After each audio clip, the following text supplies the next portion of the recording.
Okay, ladies, I want to share with you my routine for when I have increased leaking or increased urgency, which is not so much my case.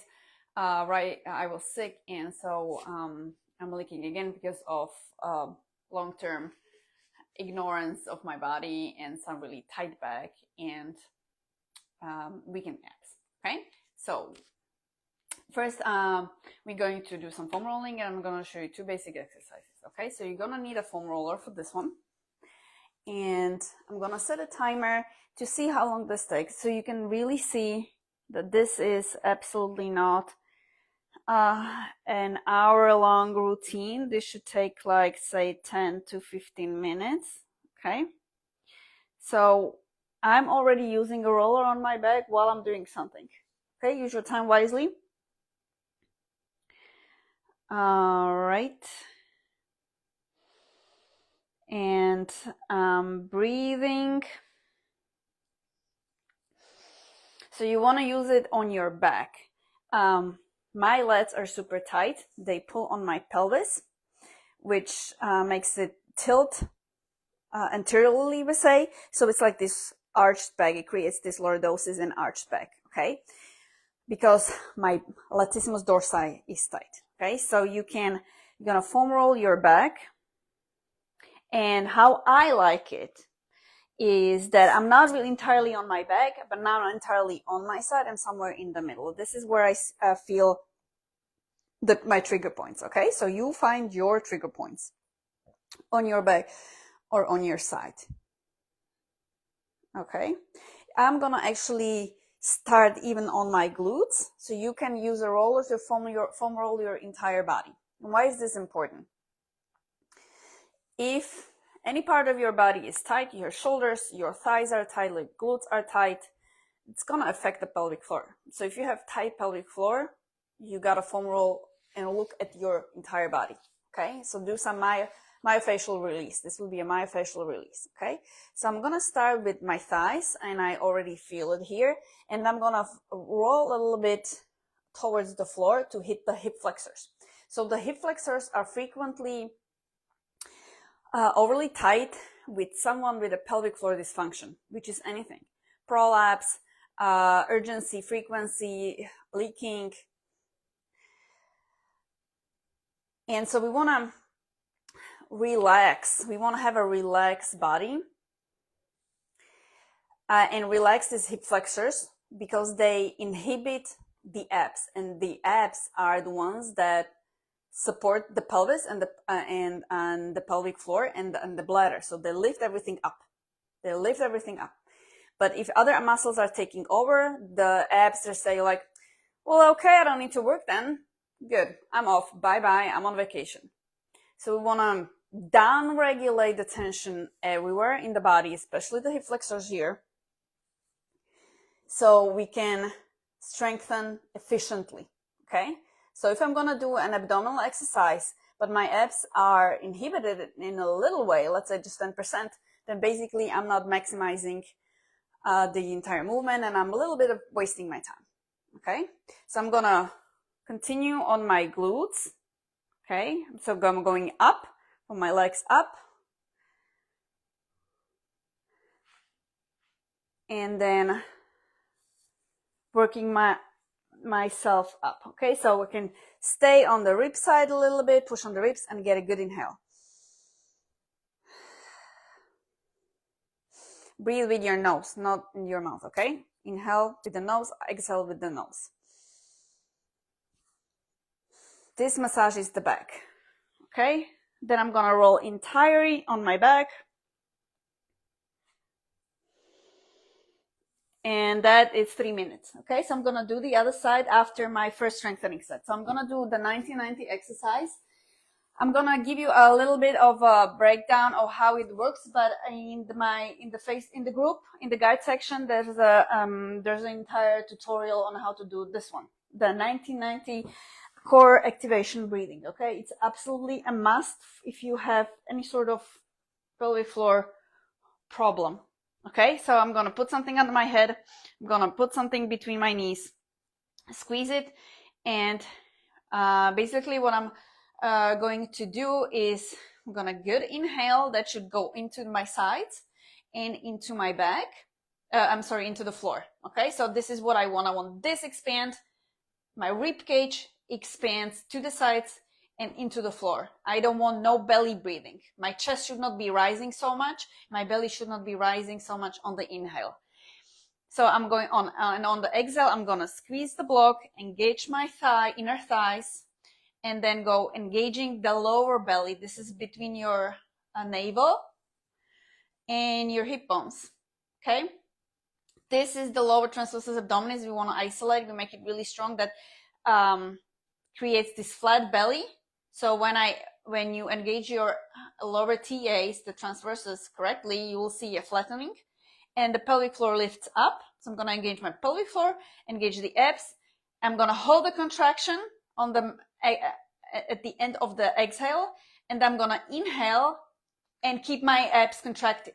And so the air will go the path will take the path of least resistance, because this is super strong. My abs are super strong, so the air I'm sending into my sides, the rib cage, and the back. So this is what we want. This is the foundational pelvic floor exercise, so to say. Okay, so inhale, first setup inhale, big inhale, exhaling, squeezing block, engaging the thighs, lifting my pelvic floor, and this is getting harder.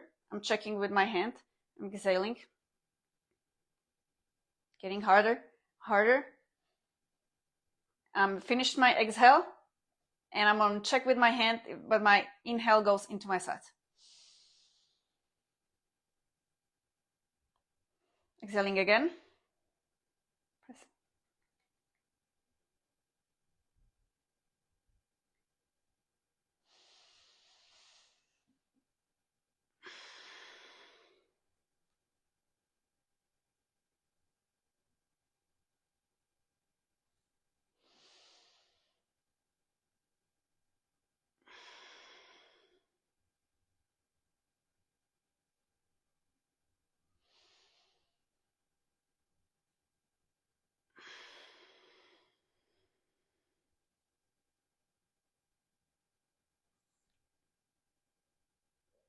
Okay, so these were 3 to 4 breaths. The first breath, I don't really count. It's like a setup breath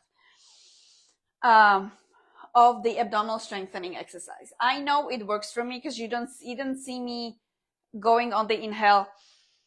I don't let my belly go, and I started shaking here, like really tiny trembles here, so I know it's working. Okay, so then this is my one set, because I'm running out of time. I have a busy day ahead of me.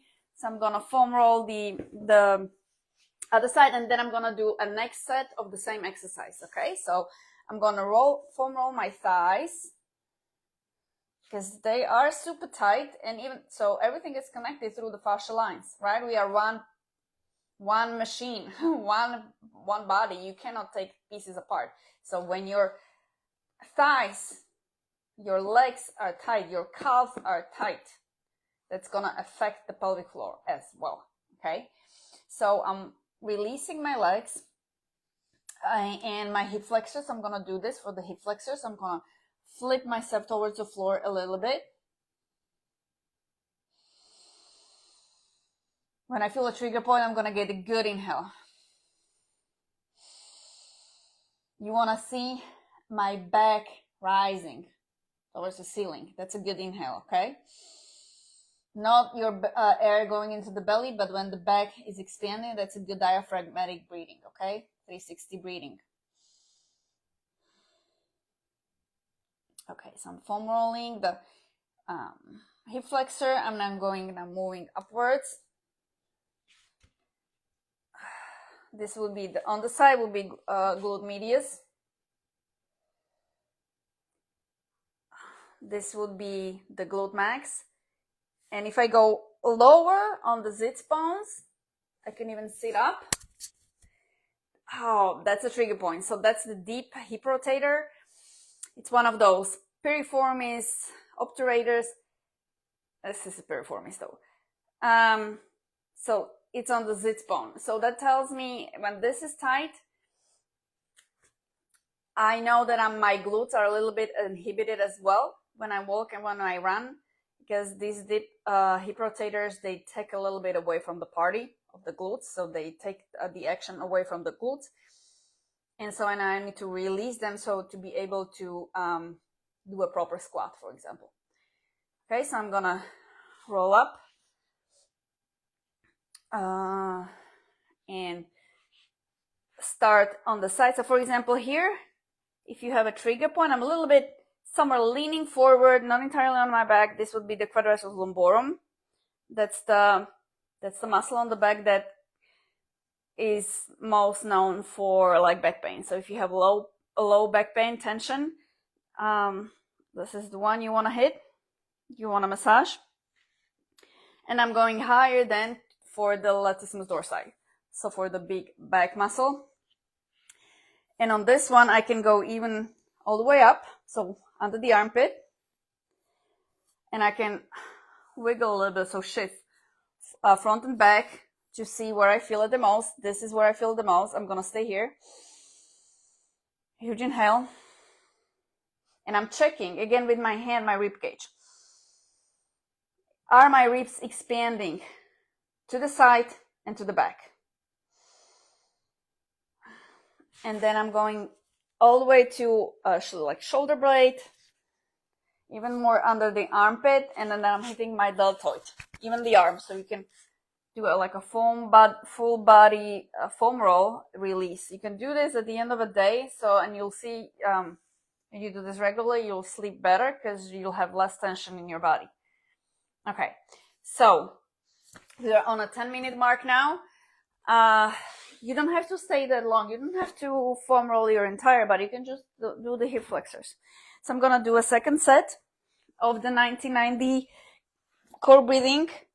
90-90 it's called because there's 90 degrees in the knees and 90 degrees in the hips. Okay, so you want to be your knees rather closer to the chest than further away. This will be more difficult. Okay, this will be more difficult for the abs to engage.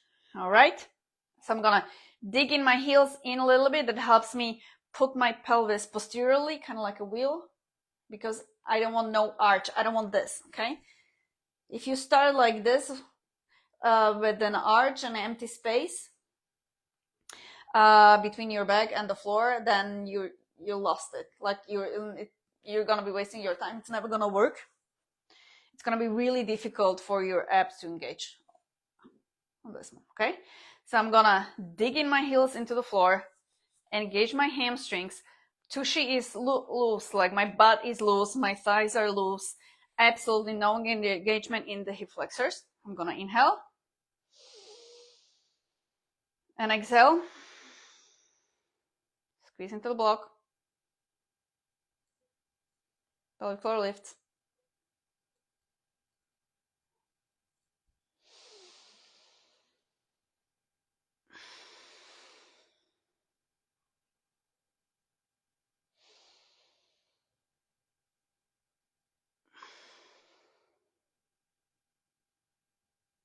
Another inhale.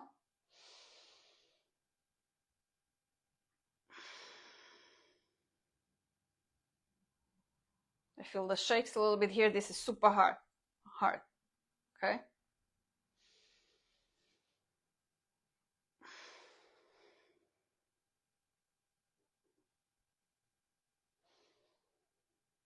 Last inhale.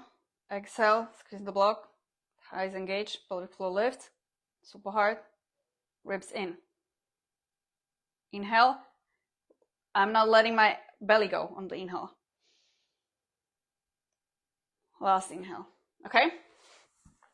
So I showed you the foam rolling. Normally I would do like a quick foam roll again before the next exercise because I have a lot of tightness.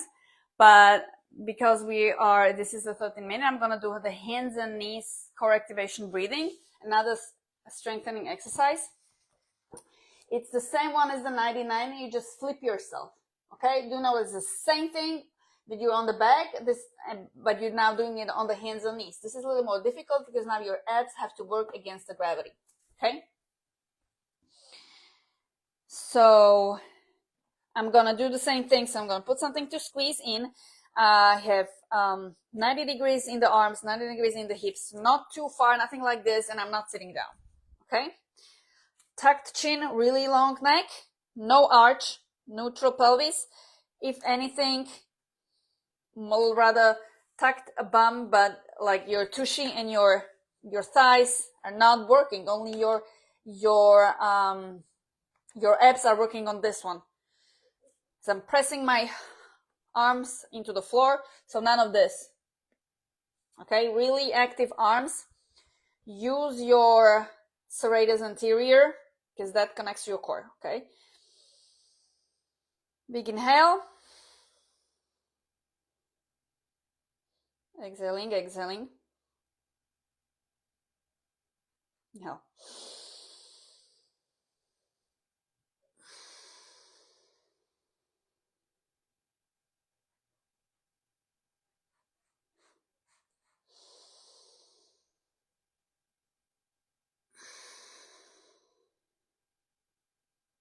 Exhaling.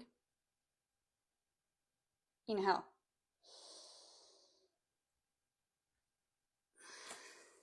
All loose, everything loose, just the abs are working.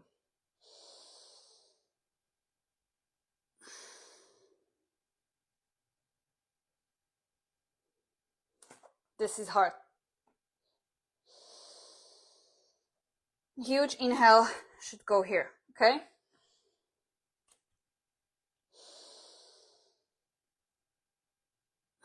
Note that when I'm inhaling, you don't see me doing this.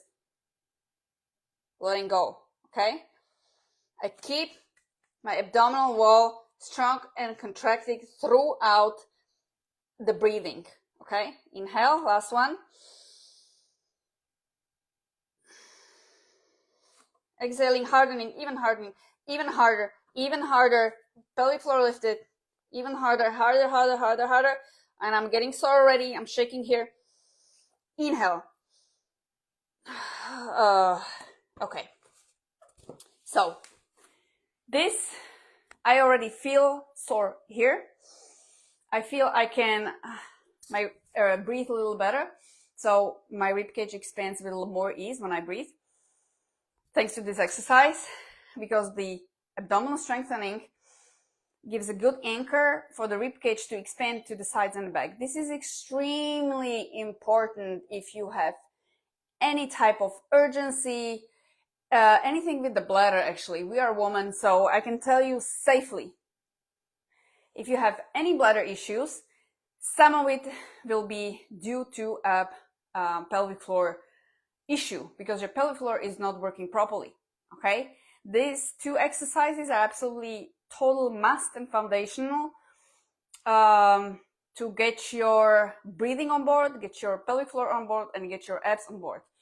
What did you notice when I was saying this? Was I just somehow focusing just on my pelvic floor? Was I like sitting here doing like Kegels and contractions and nothing else in my body? This was almost a full body exercise.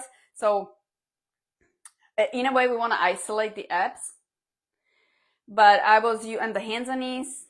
I had to have a sturdy support from my shoulder blades and my upper body.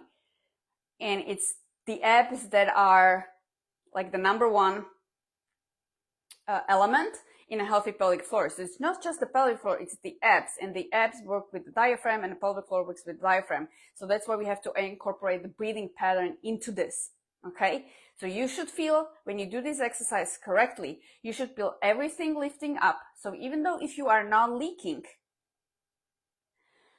everything lifts up, so there's less pressure on the bladder. So you should have less flares, feel the less pressure down. It should be all lighter, and so you should not feel like I have to pee all the time.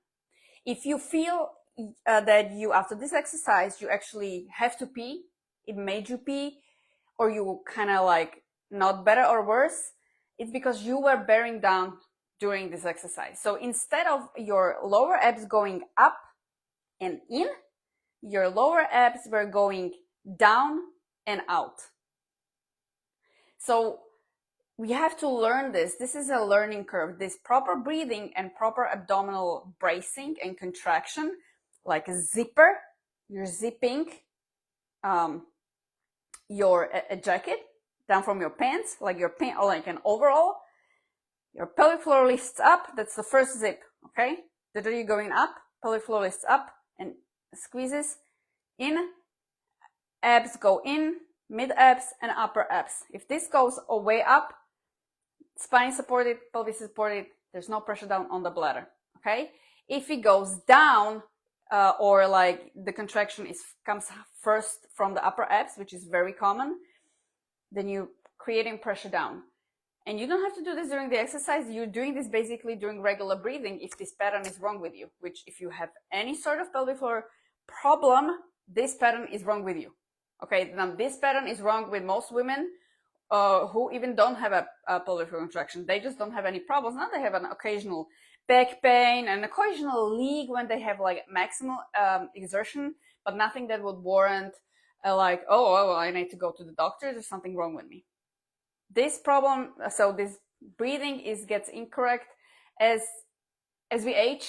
In my experience, like I give it to anyone, it's very difficult to do, but it's like the basics. And it's once you master this, you're halfway done almost. Once you master this, you're golden. You'll feel so much better already. Okay, so let me know if you more details on these two exercises. You can try do it just based on the videos. Definitely have the roller, foam roll your back, but the foam rolling and release will hold only so much if you don't strengthen right after. You have to tell our brain that if your back is overworking and tight, then something else needs to take the work. Your back is overworking and getting tight and putting pressure down because your ribcage cannot expand. It's because your abs are completely loose and this abdominal bracing is incorrect. It's wrong.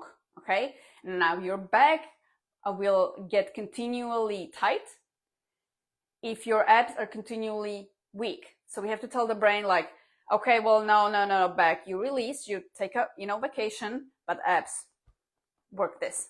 And so then the air with your every single day inhale will go into the sides and the ribs. Okay, and so everything will be lifted up.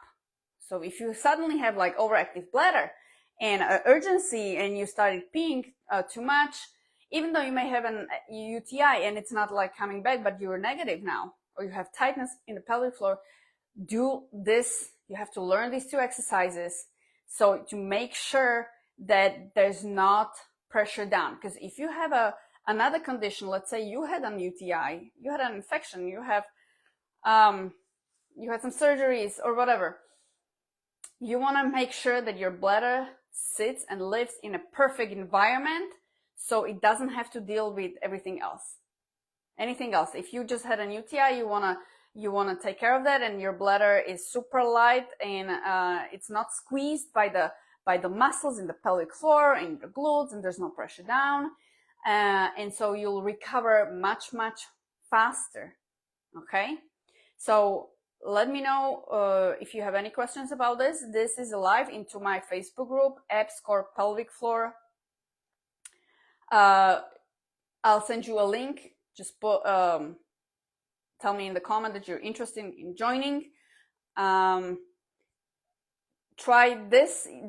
I have more videos on explaining how to do these foundational exercises. They do take a little time to learn. Okay, so let me know if you have any questions. Keep trying it out. Send me your videos in the Facebook group of how you do this. My clients actually send me videos. Okay, if you're not my client, that is fine for these two exercises.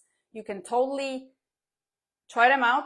Send me a video and I'll give you feedback, because this is how you actually get better. This is how you fix your pelvic floor. Okay, with these two exercises, your abs getting stronger and someone actually looking at your body and telling you, oh, well, look at this. No, you were doing it wrong. You don't want to keep trying it on your own for a month. You're going to waste your month. Okay, because I was watching the video and in 5 minutes I can tell you, well, look, your setup was wrong. So everything goes wrong. You just wasted 1 month of work. So why would you waste it? Why would you do that? Send me the goddamn video of you doing it, and I'll tell you, no, you're gonna use a higher block. Now you're gonna use a wider block. Put something under your butt. No, this is what you did wrong. Sometimes it's really difficult to see what you're doing wrong unless you see it from a perspective. Okay? So I can be the perspective. All right? That is if you want to move the needle in your pelvic floor dysfunction. Okay? If you don't want to move a needle and just want to complain in the Facebook groups, fine, don't contact me. Okay? But this is what makes and breaks success in your condition. Okay? So thank you for watching this. Let me know if you have any question. Join my Facebook group, and if you find that someone needs to see this, share this. Okay? Share this so less and less women have this horrible problem of leaking, needing to pee every 10 minutes, needing to go to the toilet, needing to push, and then they get meds from the doctor because the doctor has absolutely zero idea how the pelvic floor works. All they can do is prescribe meds or some invasive surgery. Okay? So thank you very much for your listening. I appreciate your time very much. Again, my name is Iveta, and put into your comments if you want a link to the Facebook group, or if you have any questions whatsoever about this. Namaste.